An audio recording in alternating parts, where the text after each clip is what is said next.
এই যে এই জায়গাটা মাথা বাড়ি দিয়ে আমার মাথা ফাটাই ফেলাইছে। এই যে এই জায়গা। আসসালামু আলাইকুম ভিউয়ার্স, আশা করি সকলে ভালো আছেন। তো আজকে আপনাদেরকে একটা মর্মান্তিক ঘটনার কাহিনী বলবো। তো এই যে দেখতে পাচ্ছেন আমার সাথে যে আমার চাচাটা, সে ঈদে এই কোরবানি ঈদে বাড়িতে আসছিল। তো হঠাৎ করে সে আরেকটা নতুন কর্মস্থলে যাচ্ছিল, এই বিশেষ করে নরসিংদীতে তার একটা কর্ম এই, ই হয়।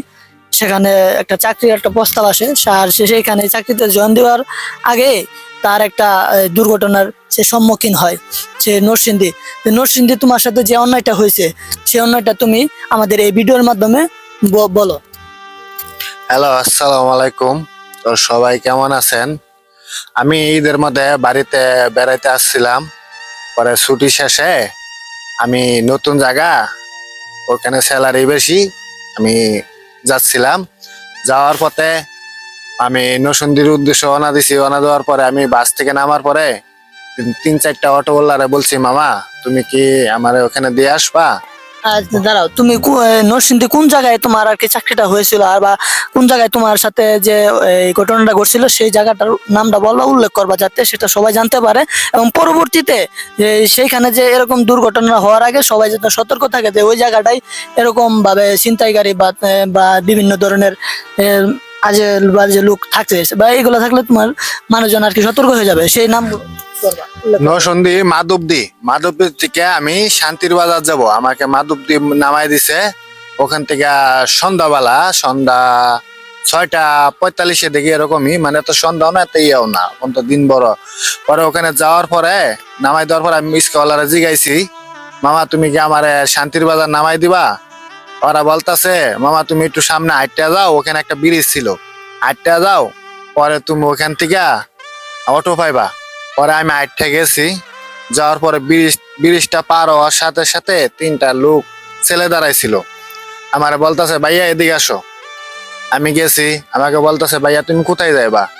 আমি বলছি, আমি তো শান্তির বাজার যাব। আমার বলতাছে, তুমি কোথায় থেকে আসছো? আমি বলতাছি, আমি তো দেশের থেকে আছি, এখানে আমার চাকরি হয়েছে নতুন জায়গায়, আমি এখানে যাব। পরে বলতাছে আমাকে, ভাইয়া তোমার মোবাইলটা দেওয়া যাবে?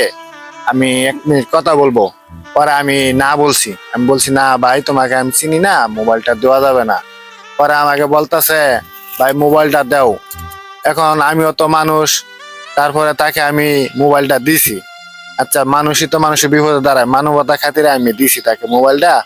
দেওয়ার পরে 2 মিনিট সে মোবাইলটা টিপটা হারাল টিপলো, ফোন দেয় না। পরে আমি বলতেছি, ভাইয়া মোবাইলটা দিয়ে দাও, আমি যাওয়া লাগবে, রাইত হয়ে গেছে। আমার আর ফোন দেয় না। আমার ওর লগে একজন বলতাছে, তিনজনের একজনে বলতাছে, তোর সাথে কি আছে? আমি বলছি, ভাই 150 টাকা আছে। মাদার চুত তোর টাকাটা দে। আমি বলছি, টাকা ভাই দিলে আমি কেমনে যাবো?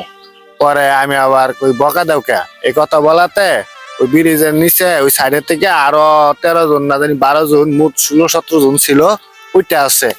আইসা হেরে আমাকে বকা দিয়া মাদার চুত বাইন চুত বইলা আমার এই যে এই জায়গাটা মাথা বাড়ি দিয়ে আমার মাথা ফাটাই ফেলাইছে। এই যে এই জায়গা। পরে এই যে এখানে আমার দেখাও ভাই, এই যে এনো পরে পিড়ো আছে। দেখছেন অবস্থা কিরকম নির্যাতনটা করছে, অবস্থা দেখি পুরো। এই দেখেন হাতের অবস্থা, এই যে দেখেন বাইরে রড দিয়ে বাইরে একদম পুরো হাতে নামে ফেলছিল। হাতটা আমি দেখাচ্ছি, একটু দাঁড়িয়ে। এই দেখো, এই যে আমার হাতটা পরে এই হাটে বাইরে ছিল রড দিয়া, বাইরে হেরা। পরে আমাকে ব্রিজ আছে, ব্রিজের থেকে লাত্তি মেরা আমাকে নিচে ফালাই দিছে। ফালাই দেওয়ার পরে তখন আমার কাছে সব অন্ধকার নামে আইলো, দুনিয়াটা মনে হয় কি আমি দুনিয়া থাকবো না, মানে সব ঝাপসা দেখতাছি। ফালাই দেওয়ার পরে আমি একটা বাড়ি খাইলাম এখানে পাত্তরে যাইয়া, টক করে উঠলো। আমি একটা মা গুয়ে চিৎকার মারলাম। চিৎকার মারার পরে পরে আর কিছু বলতে পারি না। পরে খালি দেখলাম আমার একজনে আইলো, মানে ওই লোকটা আমি চেহারা এতটা খেল নাই, মানে ঝাপসা ঝাপসা দেখতেছি। আমাকে হাসপাতালে নিয়ে গেল। নিয়ে যাওয়ার পরে আমি টের পাইতেছি, মানে যে আমার নিয়ে গেতেছে, কিন্তু আমি ক্লিয়ার কাউরে দেখতাছি না। আমার মা বেলাতে যে মাথা এতটুকু গাতা করে ফেলাইছিল, আমার আঙ্গুল ঢুকতো, মানে এরকম অবস্থা। পরে আমার এই বেলার আমার একটা সাদা গেঞ্জি ছিল, এটা পুরাটা রক্ত দিয়ে বইরে গেছে গা। পরে হাসপাতালে নিয়ে যাওয়ার পরে আমাকে সেলাই করার পরে আমার একটু গিয়া মানে লাগলো, মানে ভাল লাগতেছে, মানে তারপর আমি ক্লিয়ার দেখতে পারতাছি না। পরে একটা সুই দিল, এই হাত আমার এত্তানি ফুলে গেছে গা। সুই দিল, সুই দেওয়ার পরে আমি একটা বাচ্চা নিয়ে এলো, দেখলাম অক্সিজেন লাগাইলো, ইমার্জেন্সিতে অক্সিজেন লাগাইয়া পিঠে থাপড়াইতেছে, বুকে থাপড়াইতেছে, পাও ডলতেছে। এটা দেখতে দেখতে পরে কি হয়েছে আমি বলতে পারি না। পরে হাসপাতালে ঢাকা পপুলার হাসপাতাল, নরসিংদী পপুলার হাসপাতাল, ওই যে 5 দুনার থেকে 10 টাকা ভাড়া পপুলার হাসপাতাল, ওখানে নিয়ে গেছে আমারে এক লোকে, প্রাইভেট হাসপাতালে। পরে ওখানে যাওয়ার পরে আমি ঘুম থেকে উঠছি, উঠার পরে এক খালার আমি জিজ্ঞাসা করতেছি, খালা আজকে কি বার? আমার কাহিনীটা হয়েছিল শুক্রবারে। খালা বলতে আছে আজকে সোমবার। আমি কই এতদিন আমি কইছিলাম, তুমি তো বাবা এখানেই ছিলা, তোমার তো কোনো জ্ঞান মান ছিল না। পরে ভাই কি বলবো, সবারে খাওন দেয়, আমারে খাওন দেয় না, আমার সাথে কেউ নাই, আমারে খাওন দেয় না, কিছু না, আমার চিকিৎসা করে না, এমন একটা অবস্থা হয়েছে। পরে এক খালা আমাকে বলতেছে, বাবা তুমি তোমার বাড়ির ফোন দাও। আর আমার যে ফোন আছিল, আর 150 টাকা আছিল, 30,000 ফোন, ওরা তো লয়ে গেছে গা। আমি কি দিয়ে ফোন দেবো? সব নাম্বার আমার মোবাইলে মগজ সেভ করা। তারপরে আমাকে খালা বলতেছে, তুমি তো এখানে তুই তোমার কিডনি মুটনি অবশ করে নেই গা, তুমি কি করবা? আমি ভয়ে আতঙ্ক হয়ে গেছি গা। পরে আমি রাস্তা দিয়ে আসছি, ব্যাগ একজনের কাছে দিছি, ওই বুকটা আমার ব্যাগ পার করে দিছি। আমি পরে হাসপাতাল থেকে মাথায় ব্যান্ডেজ করা ছিল, এখানে কি কোনো না কি জানি বলে ওটা লাগানো ছিল। পরে আমি রাস্তা দিয়ে আসতেছি, আসার পরে আমি গাড়ি ভাড়া নাই, ওখান থেকে আইতে আমার বাড়ির আমাদের নকলাস মানে শেরপুর জেলা ময়মনসিংহ 1,000 টাকা গাড়ি ভাড়া লাগে। আমার কাছে 20 খাবার একটা টাকা নাই। এক লোকের বলছি, ওই লোকে আমার 5 জনা লয়ে গেছে 10 টাকা অটো ভাড়া মাগনা লয়ে গেছে। পরে এখান থেকে আবার 120 টাকা টুঙ্গি, ওখানে আমার আবার মাগনা লয়ে গেছে। পরে ওখান থেকে চৌরাস্তা আসছি, ওখানেও আমার মাগনা নিয়ে আছে। চৌরাস্তা আসার পরে সোনার বাংলা গাড়ি কাউন্টার, আমাদের শেরপুরের গাড়ি, ওনারা বলার পরে প্রথম আমাকে বলতেছে, তুমি অর্ধেক টাকা দাও, তোমার বাড়ি ফোন দাও। আমি বলছি, মামা আমার কাছে কোনো টাকা নাই, তুই টাকা থাকতো তোমাদের আমি বলতাম না, আমি কোনো সময় মাগনা যাই না। আমার কথা শোনা, তখন তো আমি একটু সুস্থ, তখন আমি একবার অসুস্থ ছিলাম, মানে মাথা ঘুরাইতেছিল। পরে ওরা আমার সামনে একটা সিট দিয়া আমার আরামসে আমার নকলাস আমার থানায় আমার গন্তব্যস্থলে পৌঁছায় দেয়।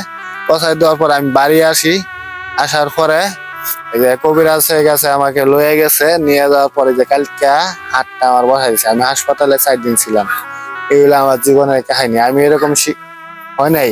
আমার ফোনটা আমার মতো আপনারা আর এরকম কেউ শিকার না হওয়াটাই ভালো। ওরা যা চায় দিয়া দিয়েন, ওদের সাথে তর্ক জড়ায়েন না, কারণ ওদের কাছে চাকু থাকে থাকে।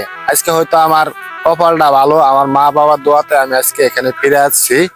তো আপনারা সবাই সাবধানে চলাফেরা করেন, আমার মতো শিকার হয় না। আর আমাদের বাংলাদেশের আইনজীবী ওনাদেরও বলতেছি, নরসিংদী বিভাগটা আপনারা দেখেন, ওখানে আমি এক পুলিশ কর্মকর্তার কাছে গেছিলাম, আমাকে শালা বলছিল। ও শালা, ঠিক আছে, আর কি বলবো, কিছু বলার নাই, বাচ্চাইছে এটাই বেশি। পুলিশকে আমি বলছি, বলার পরে, মামা আমি শেরপুর যাবো কিভাবে? পরে আমার বলতেছে, শালা কি হয়েছে? আমি বললাম, স্যার আমার তো এই সমস্যা, আমার 2টা চোখ দিয়া ভাই আপনারা বিশ্বাস করবেন না, পানি পড়তাছে, চোখ মুখ আমার ফুল লাগেছে গা। পরে আমার শালা কই যাবি? আমি শেরপুর যাবো, আমার দেখালো ওখানে। ও শালা সাবধানে করবো আস না, সাবধানে চলার আস না। আচ্ছা, ওনারা হলো আইনজীবী লোক, ওনাদের কাছে কি আমরা এরকম আশা করবো? ওনারা তো আমাদের বলতে পারতো, সুন্দর করে বলতে পারতো, তুমি ওখানে যাও। আমার শালা ডাকে, বাইনচুর ডাকে, পুলিশে আমার শালা বাইনচুর ডাকে। তা আমরা কিভাবে নিরাপদ? দেশের পুলিশের কাছে তো আমরা জনগণ নিরাপদ নাই। আচ্ছা, আর কি বলবো, আমার খুব কষ্ট হইতেছে, আমি আর কিছু বলতে পারবো না, অনেক কষ্ট লাগতেছে। এই যে হাতটা আমার খুলে গেছে। তো তো আপনারা শুনলেন যে আমার চাচার সাথে যে অন্যায়টা হয়েছে নরসিংদী, হয়তো তার বাবা মার দোয়ায় আমাদের দোয়ায় সে এখানে বেঁচে আসতে পারছে, সেটা আমার চাচার জন্য দোয়া করবেন, তার এই যেন তো দ্রুতই সুস্থ হয়ে যায়। আর আমরা তীব্র নিন্দা জানাই শেরপুর জেলাবাসী যে নরসিংদীর মতো এরকম এলাকায় বা এরকম একটা জায়গায় এত বড় একটা জঘন্য ধরনের কার্যক্রম চলে, তার জন্য আমরা শেরপুর জেলাবাসী তীব্র নিন্দা জানাই নরসিংদী জেলাকে, যে তারা এরকম লোক সমাজে বসবাস করে যে মানুষের রিজিকের উপর তার লাথি মাইরা নিয়ে চলে যায়। মানুষের যা ইনকাম করা আয় রোজগার করে তারা তাদেরকে আটকে রাইখা দেয়। তো তো আমাদের একটাই দাবি থাকবে যে নরসিংদী ও জেলা কমিটি বা বিভিন্ন আইনজীবী উপজেলা নির্বাহী কমিটি যদি এই ভিডিওটা তাদের কাছে পৌঁছে যায়, তারা অবশ্যই এগুলো পদক্ষেপ আপনারা নেবেন। এসব জায়গায় যে চুরি রাহাজানি ছিনতাই যেন না হয়, এরকম নিরাপত্তা আপনারা সৃষ্টি করে দিবেন, যাতে মানুষের চলাচলে যাতে কোনো ব্যাঘাত না ঘটে। আর বিশেষ করে বলি যে এরকম জায়গায় যে পুলিশের কাছে গিয়েছিল, পুলিশও তাকে সহযোগিতা করে নাই, তাহলে পুলিশের কাছে সাধারণ জনগণ কিভাবে নিরাপদ থাকবে? পুলিশ যে জায়গায় মানে জনগণকে দিতে পারে নাই। আমাকে শালা বলে, বাইনসুদ বলে, কই যাবি? আমি ওনারে বলছি বিস্তারিত, বলার পরেও উনি আমাকে উল্টাই আনসার দেয়। ঠিক আছে, আমি তো তখন আমার চোখ দিয়ে পানি পড়তেছে। আমি ওনারে সুন্দরভাবে বলছিলাম, স্যার আমি তো শেরপুর যাব, আমি তো হাসপাতালে 4 দিন ভর্তি ছিলাম, আমার 2 দিন জ্ঞান ছিল না, আমি তো পলায় আসছি, আমার কাছে একটা টাকা নেই, আমার একটা রাস্তা দেখা দেন। আমার শালা বাইনসুদ দেখ। পুলিশের কাছে গেছিল, পুলিশের কাছে সব ঘটনা খুলে খাওয়ার পরেও তারপরেও তাকে সহযোগিতা করে নাই পুলিশ। তাহলে তাহলে পুলিশ আমাদের জন্য কতটা উপকারিত সে এই পরিস্থিতির মাধ্যমে বোঝা যায় যে এরকম একটা মর্মান্তিক নির্যাতনের শিকার হওয়ার পরেও পুলিশ তাকে সহযোগিতা করলো না, পুলিশ উল্টা আরো তারে বিভিন্ন ধরনের গালাগালি করে দেয়, বের করে দেয়। তো অবশ্যই আপনারা যারা এই ভিডিওটা দেখবেন অবশ্যই ভিডিওটা বেশি বেশি করে শেয়ার করে দিবেন, যাতে এই ভিডিওটার প্রতি তীব্র প্রতিবাদ আপনারা করে তুলবেন, যে এরকম ঘটনা যাতে আর কারোর সাথে না হয়। আমরা শেরপুর জেলাবাসী এই নরসিংদী জেলার প্রতি আমরা তীব্র নিন্দা জানাই যে তাদের মতো এরকম একটা শিল্পপতি এলাকার মধ্যে যে এরকম ঘটনা ঘটে, এর সাথে লজ্জাজনক বিষয় আর কিছু হতে পারে না। তো এর সাথে লজ্জাজনক বিষয় আর কিছু হতে পারে না। তাদের এলাকায় এরকম মানুষের সাথে নির্যাতন, মানুষের টাকা পয়সা মোবাইল এরকম সয়নাঘাটি গয়না এগুলো রাইখা দেয়, কেড়ে রাইখা দেয়। এরকম একটা এলাকায় এত মানুষ থাকা সত্ত্বেও তারপরে সেখানে কোনো প্রতিবাদ নাই, কেন নাই? আসলে কেন নাই সেটা নরসিংদী জেলার মানুষই বলতে পারে। তারা নিজের এলাকায় এরকম ঘটনা ঘটে বিভিন্ন এলাকা থেকে সেখানে যায় কর্মস্থলে কাজ করার জন্য, তাদেরকে নিরাপত্তা দিতে পারে না। তা অবশ্যই এর সাথে আমাদের জন্য লজ্জাজনক। তারা হয়তো এরকম এর সাথে জড়িত, কারণ সেখানে মানুষ বিভিন্ন জেলা থেকে যায় বিভিন্ন কাজে, তারা এই মানুষগুলাকে তারা নিরাপত্তা দিতে পারে না। তো এর জন্য আমরা তীব্র প্রতিবাদ জানাই। আমি আগেই ভালো ছিলাম, আমি আজকে 12 বছর ধরে ঢাকা থাকি, তাই ছোটোর থেকেই আমার কোনো সময় এরকম হয় নাই, আর এরকম ভাবে আমি বাড়ি ফিরি নাই, কিন্তু এইবারই প্রথম।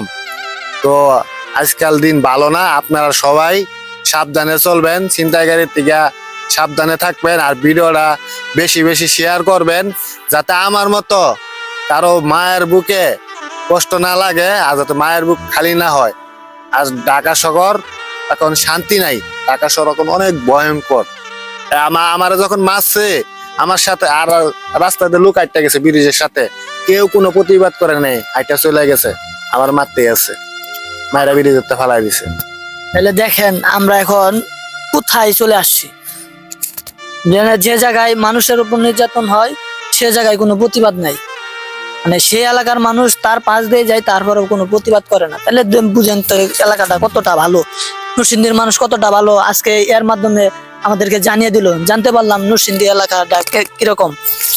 তো সবাই সাবধানে থাকবেন, আর এই ভিডিওটা অবশ্যই সবার কাছে পৌঁছে দিবেন, ভিডিওটা বেশি বেশি করে শেয়ার করবেন, যাতে এই ভিডিওর মাধ্যমে যাতে এই ঘটনাটি প্রতিফলিত হয়ে ওঠে, মানে এটা একটা যেন তীব্র প্রতিবাদ হয়ে ওঠে। বা যারা নরসিংদী এলাকায় যারা দেখবেন অবশ্যই এইসব আপনারা যত তাড়াতাড়ি সম্ভব সেই সব ঘটনাস্থলগুলো খুব দ্রুতই সেগুলো সন্ত্রাসমুক্ত করবেন। ধন্যবাদ।